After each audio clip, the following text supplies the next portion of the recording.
One of England's worst kings is Edward II. His reign was known for being one which was terrible, with the country plagued by civil war and also crisis within his government. He relied on his closest advisors and rewarded his favourite ones to a huge extent. But what is shocking is the fact that the king, despite his flaws and terrible leadership, was murdered in cold blood.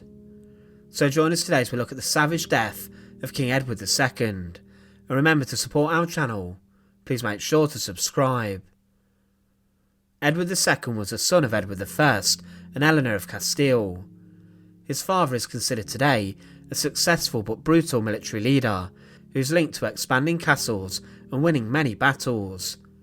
Edward II himself was born inside the walls of Carnarvon Castle, as the decision for this to occur was a conscious one, with the fact Edward I wanted to bring together Wales and England, as he had conquered large parts of it.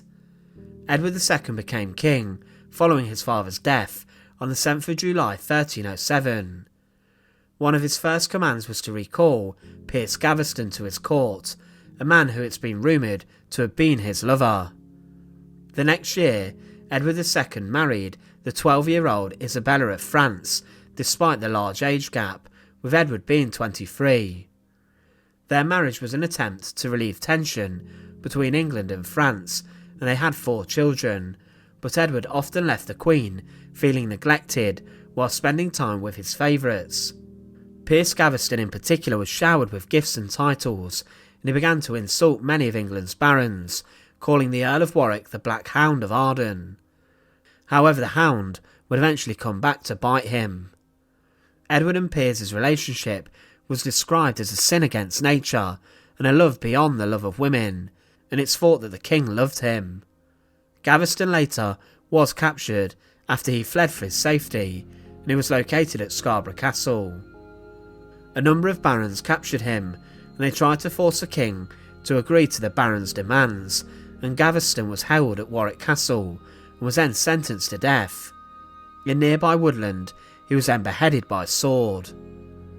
Edward was seen as weak, and this was noticed by Robert the Bruce, the Scottish military leader.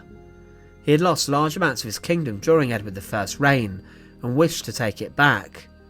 In 1314, Edward II and his army marched north to stop the Scots, but Robert had recaptured most of the castles taken by Edward previously and had encroached into northern England. On the 23rd of June 1314, the Battle of Bannockburn erupted, and it resulted in a devastating loss for the English king. They were routed and chased by the Scots, with Edward II himself forced to run back. Despite his former friendship with Piers Gaveston, Edward also grew closer with another favourite, Hugh Despenser, who was given a large amount of land.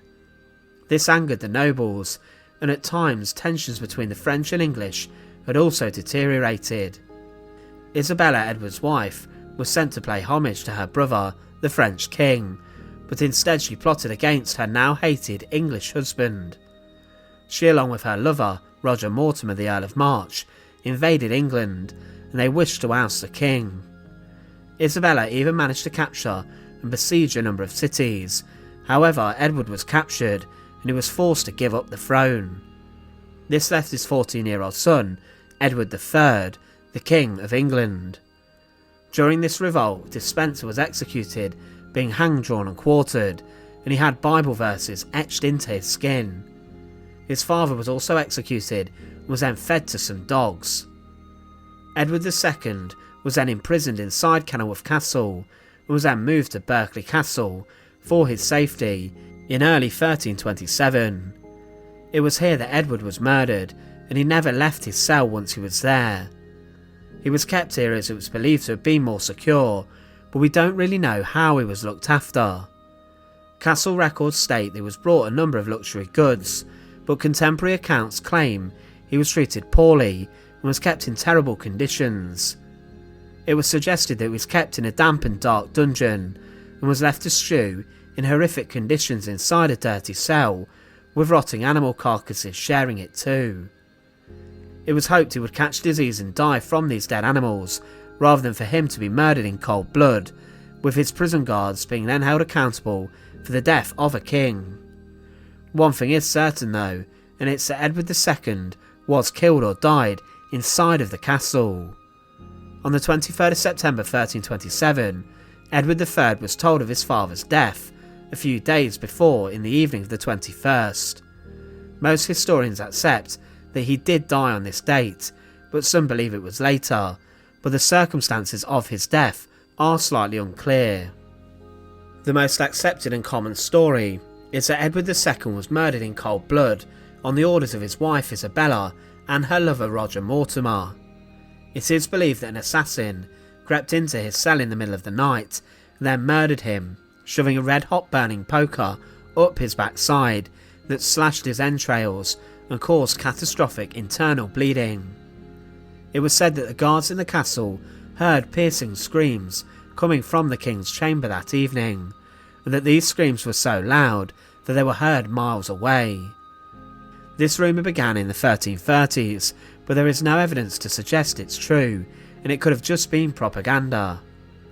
Another source claimed that Edward died at the castle, with no explanation as to how he died, and others claimed that he succumbed to natural causes. It's also debated whether he contracted an illness, but some accounts even claim he died of melancholy and sorrow inside of his cell. One bizarre account claims that he was murdered by a trick, or killed with suffocation and strangulation, or by violent means. Another even says how he was allegedly even freed from captivity, and that he managed to travel to Germany with his son the king, later meeting up with him in secret. The truth behind Edward II's death is that no one could be 100% sure what actually happened to him, but it's mostly accepted that he was murdered inside of the castle. In what manner he was killed remains a mystery today, and it's up to you whether you believe the red hot poker story or not. Maybe you actually think he escaped and fled to Europe. However, one day it's very possible that this medieval murder mystery will be put to bed with a solution. The murder of King Edward II still remains a shocking event in English history. Once again, thanks for watching. To support our channel, please make sure to subscribe. And once again, thank you so much for watching.